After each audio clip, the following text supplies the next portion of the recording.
জগন্নাথপুর বাজারপাড়া মসজিদ থেকে প্রকাশ্য দিবালোকে বুধবার বেলা 1টা 30 মিনিটে এই ঘটনা ঘটেছে। একটা সাইকেল চুরি করে নিয়ে যাচ্ছে, তাকে ক্লিয়ারলি দেখা যাচ্ছে।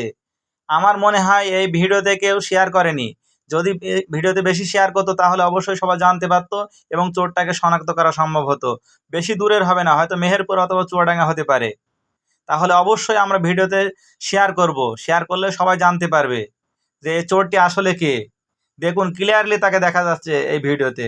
দিনে দুপুরে এই ধরনের চুরি করবে, বাংলাদেশ কি মগের মুল্লুক পেয়ে গেছে নাকি? আর কোনো জায়গা পায় না? এত বড় পৃথিবীতে চুরি করার কি আর জায়গা নেই? মসজিদ থেকে জিনিসপত্র চুরি করে নিয়ে যেতে হবে। মানুষ এখন নামাজ পড়বে, এরকম করলে তো মানুষ নামাজে আর পড়তে আসবে না। যে মসজিদে দেখুন নিরাপদ নেই, মসজিদ থেকে একটা জিনিস চুরি হয়ে যাচ্ছে। হ্যাঁ, চোরের বাংলাদেশ, এত চোর। এই চোরকে অবশ্যই ধরতে হবে। এই চোরকে ধরতে হলে ভিডিওতে শেয়ার করতে হবে। বেশি বেশি শেয়ার করলে তাহলে এই চোরকে সবাই দেখতে পাবে এবং আমার মনে হয় তাড়াতাড়ি এই চোরকে ধরা সম্ভব হবে। এই চোরকে যদি কেউ শনাক্ত করে দিতে পারে 2,000 টাকা তাকে পুরস্কার দেওয়া হবে এবং চোরকে যদি কেউ ধরে দিতে পারে 5,000 টাকা তাকে পুরস্কার দেওয়া হবে।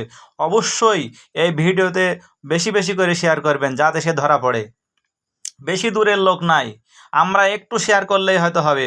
অনেক ভিডিও আমরা শেয়ার করি, ভালো মন্দ অনেক ভিডিও শেয়ার করি, কিন্তু আমার মনে হয় আমাদের 100% এই ভিডিওতে শেয়ার করা উচিত। কারণ এই ভিডিওতে শেয়ার করলে পারে এই ছেলেটিকে চেনা যাবে এ কে, তাহলে চোরকে নিধন করা যাবে। আমরা কি চোরকে নিধন করতে চাই না? অবশ্যই চাই। যদি চোরকে নিধন করতে হয় তাহলে ভিডিও শেয়ার করতে হবে। এই শেয়ার ছাড়া জীবনেও কিন্তু এই ছেলেটিকে চেনা সম্ভব হবে না। কারণ আমাদের এলাকায় হলে তাকে অবশ্যই চেনা যেত, এই দূরের কোনো ছেলে আমরা চিনিনি গো। এই কারণে অবশ্যই ভিডিওতে শেয়ার করে সব জায়গায় ছড়িয়ে দেন, যাতে 24 ঘন্টা পার না হয়, 24 ঘন্টার মধ্যেই যাতে এই চোরটি শনাক্ত হয়ে যায়। আমি সেই আশাবাদ ব্যক্ত করি, সকলকে উদাত্ত আহ্বান জানাই অবশ্যই আপনারা এই ছেলেটিকে শনাক্ত করবেন এবং আইনের আওতায় দিবেন, আমি আশা করছি। ধন্যবাদ সকলকে, ভালো থাকবেন, ইনশাল্লাহ সুস্থ থাকবেন এবং চোর মুক্ত বাংলাদেশ গড়ে